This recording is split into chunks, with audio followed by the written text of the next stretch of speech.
11 minut po godzinie 8, a w studiu są nasi goście Arkadiusz Kraszkiewicz, skarbnik miasta Wejherowa i Krzysztof Hildebrand, prezydent miasta. Witam panów bardzo serdecznie. Witamy. Dzisiaj rozmawiamy o budżecie obywatelskim, który, no właśnie, już są przygotowania do tego, żeby to wszystko się zadziało. Na początku pana prezydenta spytam o dotychczasowe edycje, jak one pokazują zaangażowanie mieszkańców w rozwój miasta. Tak naprawdę jest to trzecia edycja, do której się przygotowujemy. Wcześniej były dwie. Jedna w roku 2015, druga w roku 2016. Też z dużym zainteresowaniem chcieliśmy zorientować się, czy zostaną one zaakceptowane przez nasze społeczeństwo, jak społeczeństwo do tego podejdzie, jakie będzie miało pomysły. I muszę powiedzieć, że jesteśmy bardzo zadowoleni. W przypadku Wejherowa uważamy, że budżet obywatelski bardzo dobrze się wpisał w nasze miasto. W roku 2015 zgłoszono 64 projekty. W sumie opiewały one na kwotę ponad 5,5 miliona złotych.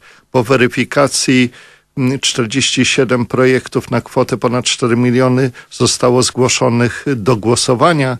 Były to 34 projekty inwestycyjne, 13 projektów nieinwestycyjnych i w wyniku głosowania zostało wybranych 7 projektów, 6 inwestycyjnych i 1 nieinwestycyjny. Jeżeli popatrzymy na rok 2016, to zgłoszonych projektów było 38, w tym 24 inwestycyjne, 14 nieinwestycyjnych na łączną kwotę 3,5 miliona złotych. Projektów inwestycyjnych pozytywną weryfikację przeszło 16, a nieinwestycyjnych 11. W sumie w wyniku głosowania zostały wybrane 5 projekty inwestycyjne i 2 projekty nieinwestycyjne na kwotę łączną ponad 1 miliona złotych. Można powiedzieć, że kolejny rok, czyli po roku 2015 było mniej projektów, ale one były bardziej dopracowane, czyli nasza społeczność też się uczyła, doszła do wniosku, że lepiej lepsze projekty zrobić, które będą zaangażowane większa część społeczeństwa, bo trzeba głosowanie przeprowadzić, w związku z tym one muszą się bardziej identyfikować w pewnej regionie, w pewnym zakresie, żeby ta społeczność bardziej chciała na nie zagłosować. Czyli nie ilość miała znaczenie, tylko jakość. Czyli uważamy, że budżet obywatelski w tym zakresie bardzo dobrze się rozwija. Czy są, no oczywiście, że są w różnych częściach Wejherowa, ale czy pan prezydent mógłby wymienić jakieś takie projekty, które właśnie się zmaterializowały i w chwili obecnej służą mieszkańcom? Powiedziałbym, że też to przebiegało bardzo ciekawe. Jeżeli popatrzymy na rok 2015, to wśród projektów inwestycyjnych była na przykład budowa nowego chodnika i dojazdu do budynków na osiedlu. Były też budowa parkingu przy ulicy Fenikowskiego oraz takie, można powiedzieć, trochę rekreacyjne, związane z budową boiska sportowego i placu zabaw oraz wiata piknikowa, a nie inwestycyjne Zielona Szkoła. Jak popatrzymy już na rok 2016, zaczyna się to zmieniać. A mianowicie nie ma już projektów związanych z chodnikami, z ulicami, z parkingami, tylko są projekty nastawione przede wszystkim na otoczenie, na rekreację, na sposób spędzania czasu wolnego, bo jest to budowa placu zabaw i rekreacji na osiedlu Sucharskiego, plac zabaw, boisko do piłki nożnej, scena muzyczna, oświetlenia na osiedlu Fenikowskiego, oprócz tego Centrum Sportu Tytanii, Aktywna Nanicka, budowa pełnowymiarowego boiska, przygotowanie dokumentacji technicznej, Wejherowo na sportowo, czyli to pokazuje, że przechodzimy z projektów takich jak ulice, projekty, które mają nam poprawić komfort życia, czyli ciekawiej zagospodarować czas wolny. I przechodzimy tak już do tegorocznego budżetu obywatelskiego. Jaką kwotę miasto przeznacza na te projekty? Staramy się przeznaczać około 1 miliona złotych.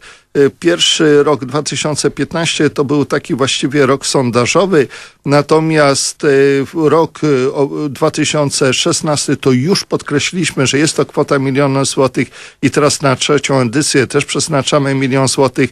Ta kwota jest podzielona 950 tysięcy na projekty te twarde, inwestycyjne, z tym, że jeden projekt nie może przekroczyć kwoty 200 tysięcy złotych oraz 50 tysięcy na projekty nieinwestycyjne i tam jeden projekt nie może może przekroczyć kwota na ten projekt 10 tysięcy złotych. Czyli już widzimy, że zachowany jest ten podział właśnie na projekty inwestycyjne i nieinwestycyjne. Zmianą w tegorocznym budżecie jest włączenie się w metropolitalny budżet obywatelski. Tutaj pytanie do skarbnika Arkadiusza Kraszkiewicza. Jak ta zmiana będzie rzutowała tutaj na przebieg budżetu obywatelskiego i dlaczego została wprowadzona i na czym polega? Po pierwsze, metropolitalny budżet obywatelski to wspólna promocja przez samorządy miasta Gdańska, Gdyni, Sopotu, Rumi, także inne gminy, które włączyły się w ten metropolitalny projekt budżetu obywatelskiego. Wspólna promocja. Mieszkaniec miasta Wejherowa, jadąc przykładowo SKM-ką, będzie mógł się dowiedzieć o tym, że budżet obywatelski jest w Wejherowie realizowany, także w tych innych samorządach, że będzie mógł wziąć udział w głosowaniu czy złożyć projekt. Z punktu widzenia miasta Wejherowa różnicą jest to, że na pewno zmieniają się terminy. Już od 3 kwietnia wszyscy mieszkańcy miasta Wejherowa, którzy ukończyli 16 lat, będą mogli składać swoje propozycje projektów do budżetu obywatelskiego. Liczy się tylko ten dobry pomysł, jego poparcie wśród mieszkańców, bo taki wniosek musi być poparty minimum 50 podpisami mieszkańców, którzy także ukończyli 16 lat. Oczywiście zadania, które mogą być realizowane w ramach budżetu obywatelskiego, to zadania, które może realizować miasto i to jest podstawa tych zadań. Kolejnym etapem, tak jak w ubiegłej edycji, poprzednich edycjach pan prezydent powoła Komisję do spraw budżetu obywatelskiego, ta komisja będzie weryfikowała złożone wnioski. Weryfikowała pod kątem ich zgodności z prawem, celowości, gospodarności, nie będzie ich oceniała pod takim względem, czy one są fajne, czy nie są fajne, tylko zgodność z prawem, czy realizują zadania własne gminy. Zweryfikowane przez komisję wnioski będą umieszczane na stronie internetowej miasta, aby każdy mieszkaniec miasta w ramach tak zwanych konsultacji społecznych mógł wnieść do nich uwagi i zastrzeżenia. Biorąc pod uwagę doświadczenia z poprzednich edycji, ta edycja, 3. edycja, to więcej czasu na te wnoszenie uwag bądź zastrzeżeń, a na te konsultacje społeczne, aby każdemu, kto jest zainteresowany, mieszkańcowi dać czas na to, aby się zapoznać i jeżeli będzie miał swoje uwagi, aby je wnieść, takie uwagi będzie rozpatrywała Komisja do spraw budżetu obywatelskiego. Pod koniec czerwca pan prezydent ogłosi zweryfikowane projekty, które przechodzą do kolejnego etapu, czyli do etapu głosowania. I od tego momentu wszyscy wnioskodawcy, to będzie ten czas dla wnioskodawców na promowanie swoich projektów wśród mieszkańców, tak aby zdobyć potem na etapie głosowania jak najwięcej głosów. Wspólnie dla wszystkich samorządów, które weszły do tego metropolitalnego budżetu obywatelskiego od 18 września do 2 października w tych wszystkich samorządach będzie odbywało się głosowanie. Na terenie miasta Wejherowa każdy mieszkaniec, który ukończył 16 lat, będzie mógł oddać maksymalnie 2 głosy, w tym 1 głos na projekt inwestycyjny, 1 głos na projekt nieinwestycyjny. Wszystkie te projekty, które otrzymają największą liczbę głosów i zmieszczą się w puli środków, zostaną przez pana prezydenta umieszczone w projekcie budżetu na rok 2018 i potem realizowane. Jeszcze przypomnijmy, na jakim etapie jesteśmy teraz? Co teraz mieszkańcy mogą zrobić dla miasta w ramach budżetu?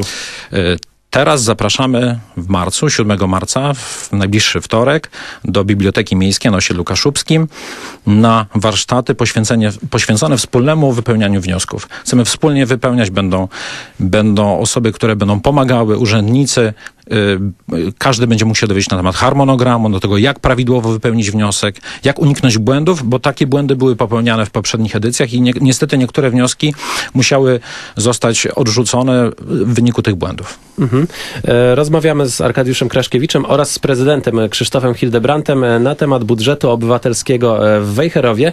Nie pozostaje mi nic innego, jak życzyć tego, żeby obywatele wybrali jak najbardziej ciekawe, owocne i potrzebne projekty. Dziękuję panu bardzo. Dziękujemy.